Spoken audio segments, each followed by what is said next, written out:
mana perjanjian itu sama sekali tidak menguntungkan yang namanya kaum muslim. Maka Bapak Ibu sekalian, sama seperti Nabi Muhammad SAW berat hatinya, kita semua tentunya berat Bapak Ibu sekalian. Karena kita sama-sama tidak tahu kapan kita bisa kembali ke tanah suci Mekah, kapan kita akan memandang Ka'bah tasyrifan ya, wa takriman itu Bapak Ibu sekalian. Kapan lagi kita akan mengelilingi Baitullah ya, kita sama-sama tidak tahu.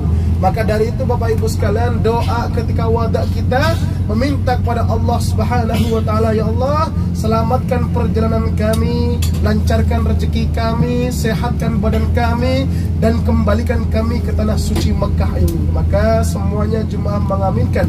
Dan tentunya ada jemaah Bapak Ibu sekalian, tamu Allah, tamu Rasulullah ya, tidak menangis. Ada mbah satu tidak menangis, lainnya menangis semua tadi. Ada mbah satu nggak menangis. Saya tanya ya, "Bah, jenengan kok nggak nangis?" "Iya, saya kok nggak nangis," katanya Pak ya. Lalu tiba-tiba setengah jam kemudian mbah itu nangis. Ya, "Kenapa kok nangis, Bah?" "Iya, karena saya nangis karena saya nggak bisa nangis," katanya seperti itu. Ada mbah satu. Hemar, sah. Orang Arab Bu ya, orang Arab biasa seperti itu ya. Nah seperti itu Bapak Ibu sekalian. Ada mbah satu, saya nggak mau nyebut namanya ya, karena mbah itu malu kalau disebut. Nah Bapak Ibu, tamu Allah, tamu Rasulullah ya, alhamdulillah di suasana yang suci tadi semua jemaah sudah saling memaafkan ya. Artinya seperti ini Bapak Ibu sekalian, kita keluar dari kota Mekah ini dalam keadaan fitrah ya. Sehingga betul Bapak Ibu sekalian, di dalam kitab dikatakan di situ, orang yang datang dari tanah suci Mekah itu dikawal oleh 40 malaikat Allah ya, selama 40 hari. Kalau di Madura Bapak Ibu sekalian, kalau datang dari Mekah itu meriah ya, disambut pokoknya meriah ya, dicium, pokoknya cium semua, barang-barangnya semua ditarikin. Kalau di Madura 40 hari saya nggak boleh keluar. Nah, nggak tahu kalau di Panjenengan ya, saking mulianya orang-orang yang datang dari tanah suci Mekah. Dan di Madura itu Bapak Ibu sekalian, tamu Allah, tamu Rasulullah, kalau kita kasih oleh-oleh yang asli kota Mekah, namun nilainya itu hanya 1 rial, dibandingkan misalnya emas 1 gram misalnya yang dibeli dari Surabaya atau di mana, itu lebih milih yang namanya yang dari tanah suci Mekah yang 1 rial. Kenapa demikian? Karena orang sana itu berpemahaman barang-barang yang ada di kota Mekah, kalau kita miliki maka itu akan menjadi magnet, seperti itu ya.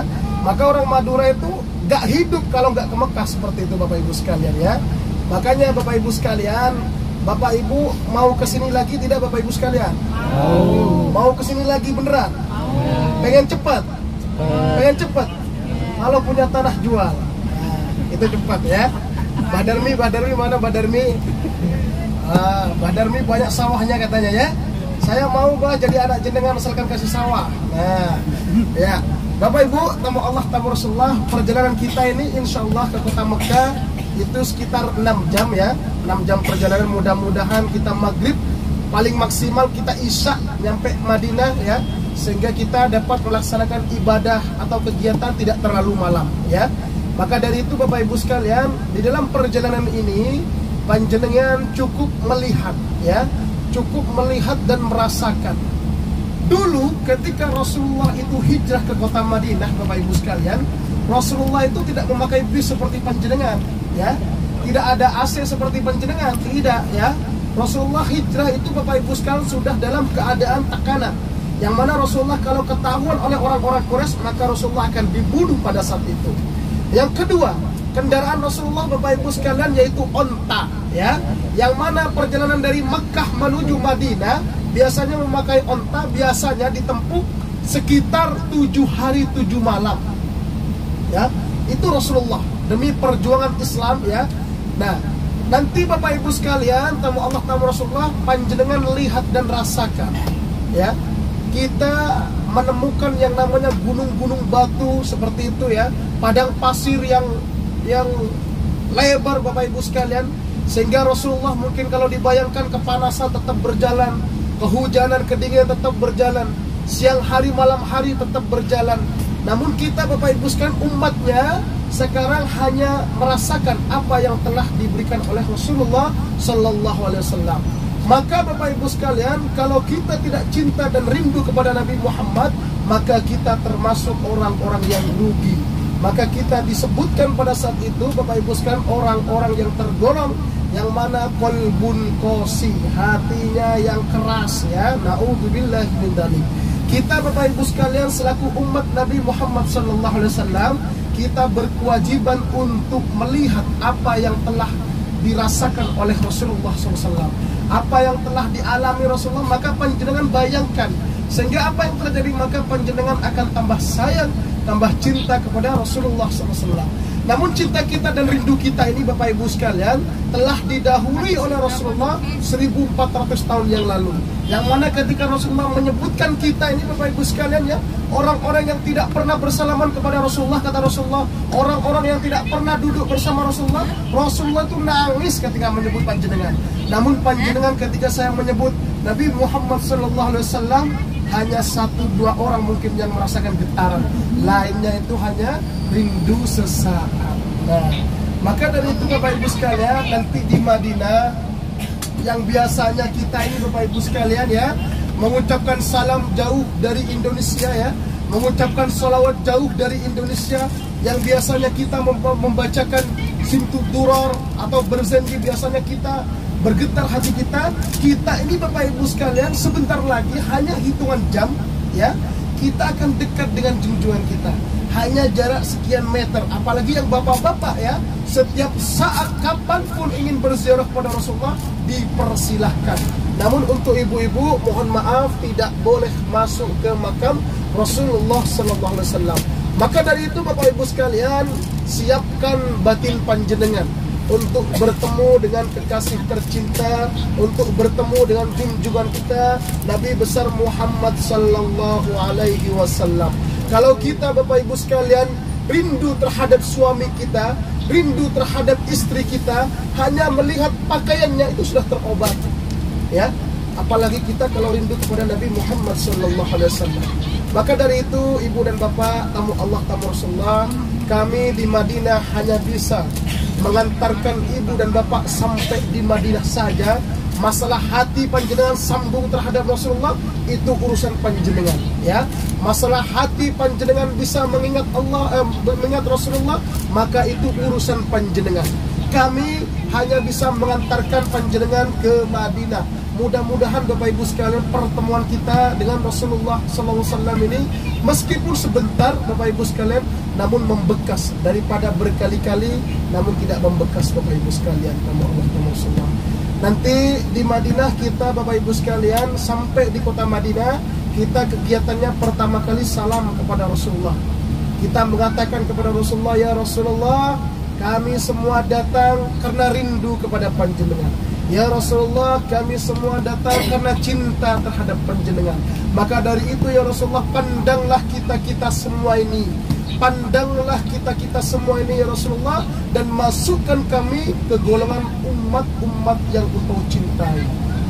Bapak Ibu, tamu Allah, tamu Rasulullah, ingat, kita di sana hanya beribadah santai, tidak seperti di kota Mekah. Di kota Mekah fisik, namun di sana kita santai, lebih kepada renungan, lebih kepada cintanya panjenengan terhadap Rasulullah. Apakah betul-betul rindu? Apakah hanya omong kosong? Atau hanya seperti apa? Karena dalam hadis Rasulullah Bapak Ibu sekalian, man zara qabri fajabat lahu syafaati. Kata Rasulullah, barang siapa yang berziarah padaku, maka dia tidak usah minta syafaat, saya akan yang ngasih syafaat itu, ya. Nah, itu satu keutamaan kita ke kota Madinah. Ada lagi keutamaan-keutamaan besarnya Bapak Ibu sekalian. Maka dari itu orang yang berangkat umroh itu tidak rugi. Orang yang berangkat umroh itu Bapak Ibu sekalian, ya, banyak sekali faedahnya. Pernahkah Ibu dan Bapak berpikir satu kali sholat Ibu dan Bapak dilipat gandakan 100.000 kali lipat? Kira-kira satu sholat itu setara dengan umur tahun berapa Bapak Ibu sekalian, ya? Apalagi panjenengan tidak putus-putus sholatnya Bapak Ibu sekalian, Masya Allah, ya. Saya cuma hanya berpesan kepada panjenengan, kalau panjenengan masuk surga, cari saya Bapak Ibu sekalian, ya. Karena Bapak Ibu sekalian, saya ini jarang sholat di masjid, ya. Syukur-syukur kalau sholat di masjid. Kenapa kok nggak sholat di masjid, Mas? Karena ada mbah tua di kamar, ya.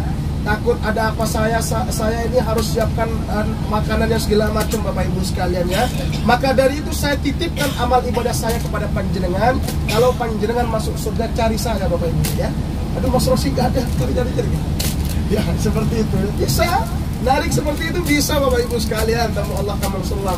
Namun surga tanpa Nabi Muhammad itu hampa ya. Kata sebagian ulama Bapak Ibu sekalian, tamu Allah tamu Rasulullah, boleh kita masuk surga, namun itu kalau ada Nabi Muhammad. Kalau tidak ada Nabi Muhammad Bapak Ibu sekalian, percuma kita masuk surga itu. Kalau kita tidak bertemu dengan Allah, percuma kita masuk surga Bapak Ibu sekalian ya.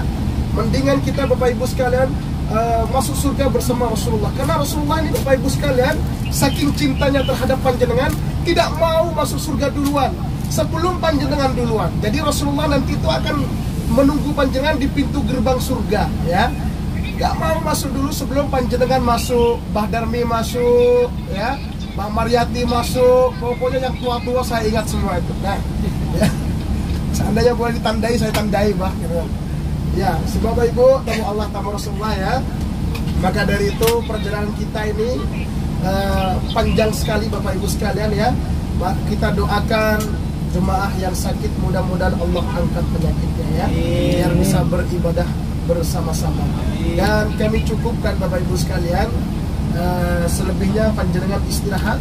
Nanti ketika sampai di rest area atau sampai di Madinah, saya akan bangunkan panjenengan ya. Nah, bagi teman-teman yang mau order kaos keren, silakan bisa di marketplace Shopee, Tokopedia, Bukalapak maupun Lazada. Caranya tinggal ketik saja Muhammad Ervando ya. Nah, teman-teman tinggal pilih untuk kaos-kaos kerennya. Kemudian yang cocok langsung saja di order untuk kaos-kaos kerennya ya.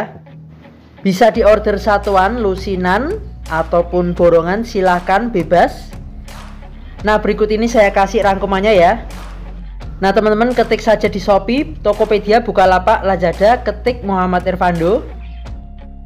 Nah, kemudian juga tersedia kaos lengan panjang dengan desain-desain keren. Tinggal teman-teman pilih di marketplace Shopee, Tokopedia, Bukalapak, Lazada. Cuman untuk kaos lengan panjang ketiknya Vando Official Shop ya. Spesial untuk kaos lengan panjang, bisa untuk pria maupun wanita. Nah, untuk wanita yang berjilbab sangat cocok ya, karena pakai lengan panjang tersedia juga. Dan tentunya dengan desain-desain kaos yang keren, kekinian. Nah, silakan teman-teman bisa ketik di Shopee, Tokopedia, Bukalapak maupun Lazada, ketik saja Vando Official Shop.